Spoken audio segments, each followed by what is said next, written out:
Doctor Sooraj, Dhanalakshmi Srichand Chaitanya ഹോസ്പിറ്റലിൽ consultant യൂറോളജിസ്റ്റായിട്ട് work ചെയ്യുന്നു. ഇതെൻ്റെ വൈഫാണ്. ഞാൻ doctor Lekha, Kannur eye trust eye കെയറിലെ ഒഫ്താൽമോളജിസ്റ്റാണ്. എന്തുകൊണ്ടാണ് നിങ്ങളുടെ ഒരു ഡ്രീം ഹോമിന് ഹാർമണി എന്ന പേര് ഇടാൻ കാരണം? ആക്ച്വലി ഹാർമണി മീൻസ് ഒരു എല്ലാത്തിൻ്റെ ഒരു ഓവറോൾ ഒരു ടുഗദർനെസ് ആണല്ലോ, മ്യൂസിക്കൽ ഇതാണല്ലോ. അപ്പം ഞങ്ങൾ താമസിച്ചുകൊണ്ടിരുന്ന വീടിൻ്റെ പേര് സിംഫണി ആയിരുന്നു. എൻ്റെ ഫാദർ ഇട്ടത് സിംഫണി. അതിനൊരു മാച്ചിങ് പേര് നോക്കിയപ്പോൾ കിട്ടിയത് ഹാർമണിയാണ്. അപ്പോൾ എല്ലാവർക്കും മ്യൂസിക്കൽ റിലേറ്റഡ് ആണല്ലോ ഹാർമണി. നോട്ട്സ് റിലേറ്റഡ് ആണല്ലോ. ഇല്ല ഞങ്ങളുമായിട്ട് ചെറിയ മോള് പാട്ട് പാടും. മാധവ മാമവദേവാ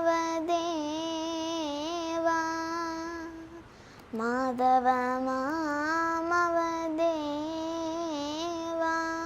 കൃഷ്ണ യാദവ കൃഷ്ണ യദുകുല കൃഷ്ണ. നിങ്ങളുടെ ഈ ഒരു ഡ്രീം ഹോമിന് എലഗൻ ഇൻറ്റീരിയേഴ്സിൽ നിന്നും ബിഗിനിങ് മുതൽ എൻഡ് വരെയുള്ള കൺസൾട്ടൻസി എങ്ങനെ ഉണ്ടായിരുന്നു? ഞങ്ങൾ സ്ട്രക്ചർ കഴിഞ്ഞതിന് ശേഷം ഇൻറ്റീരിയറിനെ എങ്ങനെ അപ്രോച്ച് ചെയ്യണം എന്നുള്ള കൺഫ്യൂഷൻ ഇരിക്കുമ്പോഴാണ് എലിഗൻറ്റിലേക്ക് നമ്മൾ എത്തുന്നത്. 2-3 ഗ്രൂപ്പുമായിട്ട് നമ്മൾ ഡിസ്കഷന് പോയി. അപ്പോൾ ഞങ്ങളുടെ കസിൻ തന്നെ വളരെ സാറ്റിസ്ഫൈഡ് ആയിട്ടൊരു പോസിറ്റീവ് റിവ്യൂ തന്നു. അങ്ങനെയാണ് എലിഗൻറ്റിലേക്ക് നമ്മൾ എത്തുന്നത്. അപ്പം അവരുടെ റിവ്യൂ പ്രകാരം നമ്മൾ അപ്രോച്ച് ചെയ്തു. ഫസ്റ്റ് വിനീതിനെ കോണ്ടാക്ട് ചെയ്തു. വളരെ പോസിറ്റീവ് അപ്രോച്ച് ആയിരുന്നു. ഞങ്ങളെല്ലാവരും ടുഗദർ ഇരുന്നു. ശ്രീരാജ്, അക്ഷയ് എല്ലാവരും കൂടെ ഇരുന്നു. ഞങ്ങൾ കുറേ ഡിസ്കഷൻ നടത്തി ഒരു ഫൈനൽ പ്ലാനിലെത്തി. അപ്പോഴും ഞങ്ങൾക്ക് പല സംശയങ്ങളും ഇംപ്ലിമെൻറ്റേഷനെ പറ്റി ഉണ്ടായിരുന്നു. ഈ കളർ ചോയ്സ്, പല ഇഷ്യൂസ് ഉണ്ടാവുമല്ലോ. ഇൻറ്റീരിയർ ഡിസൈനിലെടുക്കുന്ന സ്റ്റഫ് കൺഫ്യൂഷൻസ് ഉണ്ടാവും. ഇതെല്ലാം അവർ വളരെ പോസിറ്റീവായിട്ട് നമുക്കൊരു കൺഫ്യൂഷൻ ഇല്ലാതെ തന്നെ സോൾവ് ചെയ്ത് തന്നു.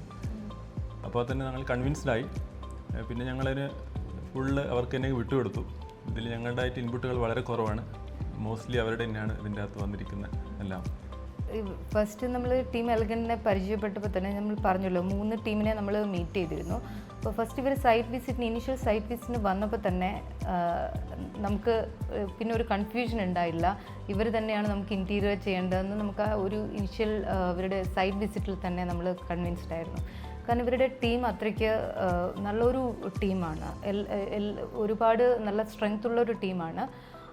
അപ്പോൾ അതിൽ ശ്രീരാജ്, അക്ഷയ്, വിനീത് എല്ലാവരും ആ ഒരു ടീമിൽ നമ്മളൊരു സൈറ്റിൽ വന്നു കഴിഞ്ഞാൽ ഓരോ കാര്യങ്ങൾ പറയുമ്പോൾ നമുക്ക് ഇനിഷ്യലി ഉണ്ടായിരുന്ന ഒരുപാട് കൺഫ്യൂഷൻസ്, ഇല്ലെങ്കിൽ ഈ ഏരിയ എങ്ങനെ മാനേജ് ചെയ്യും, ഇതെങ്ങനെ മാനേജ് ചെയ്യും, അങ്ങനെയുള്ള ഒരുപാട് ഇഷ്യൂസ് അവർ ഫസ്റ്റ് സൈറ്റിൽ തന്നെ അതിൻ്റെ എങ്ങനെ സോൾവ് ചെയ്യാം എന്നുള്ളത് പറയുന്നത് നമുക്ക് വളരെ കൺവിൻസ്ഡ് ആയിട്ട് ഫീൽ ചെയ്തു.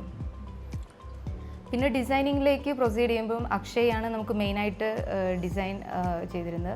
അപ്പോൾ എനിക്ക് ഓരോ ഏരിയയെക്കുറിച്ചും ഓരോ കിഡ്സിൻ്റെ ഏരിയ അല്ലെങ്കിൽ ഒരുപാട് ഇതിൽ കുറച്ച് ഐഡിയാസ് ഉണ്ടായിരുന്നു. അപ്പോൾ അത് എങ്ങനെ നമുക്ക് പ്രാക്ടിക്കലാക്കാം, അതും നമുക്ക് ബഡ്ജറ്റ് റേഞ്ചിൽ നമുക്ക് ഡിസൈനിങ് നമുക്ക് 2 രീതിയിൽ പ്രൊസീഡ് ചെയ്യാം. നമുക്ക് വളരെ ഹെവി കോസ്റ്റിൽ പോകാം. അതല്ലാണ്ട് നമുക്ക് നല്ല മെറ്റീരിയൽസ് വെച്ച് നമുക്ക് ആ ഒരു ബഡ്ജറ്റ് റേഞ്ചിൽ നമുക്ക് ആ ഒരു എലഗൻസ് പോകാത്ത രീതിയിൽ എങ്ങനെ ചെയ്യാം എന്നുള്ളത്. അപ്പോൾ നമുക്ക് ആ ഒരു ബഡ്ജറ്റ് നമുക്കതിൽ വളരെ ഇമ്പോർട്ടൻ്റ് ആയിരുന്നു. അപ്പോൾ ഇവരുടെ ഫുൾ വർക്ക് നമുക്ക് ഒരു കൊട്ടേഷൻ തന്ന് നമുക്ക് കൺവിൻസ്ഡ് ആവുന്ന ഒരു കൊട്ടേഷൻ ആയിരുന്നു. ഇവർ കംപ്ലീറ്റ് ആ ഒരു വർക്കും, അപ്പോൾ ഇനീഷ്യലി നമ്മൾ ഒരു ഇതുണ്ടായിരുന്നു, ഇവർ ഇനീഷ്യൽ കൊട്ടേഷൻ ഇതായിരിക്കും, കംപ്ലീറ്റ് ചെയ്ത് കഴിയുമ്പോൾ വളരെ ഒരു വലിയ ഒരു എമൗണ്ട് ആയിരിക്കും എന്നായിരുന്നു എൻ്റെ മനസ്സിലുണ്ടായിരുന്നത്. പക്ഷേ അവർ പറഞ്ഞ എമൗണ്ടിൽ തന്നെ എല്ലാ കാര്യങ്ങളും അവർ ഒരു കംപ്ലീറ്റ് ആയിട്ട് ഫിനിഷ് ചെയ്യാൻ പറ്റി. വളരെ പോസിറ്റീവാണ്. അവരുടെ പേര് പോലെ തന്നെ അവരുടെ വർക്കും പേരിന് ആപ്റ്റാണ്. കംപ്ലീറ്റ് എലഗൻ്റ് ആയിട്ടുള്ള ഒരു വർക്കാണ് അവരുടെ. ഇനി ആർക്കെങ്കിലും ഇത് സജസ്റ്റ് ചെയ്യുമെന്ന് ചോദിച്ചാൽ 100% will suggest. There is no doubt about.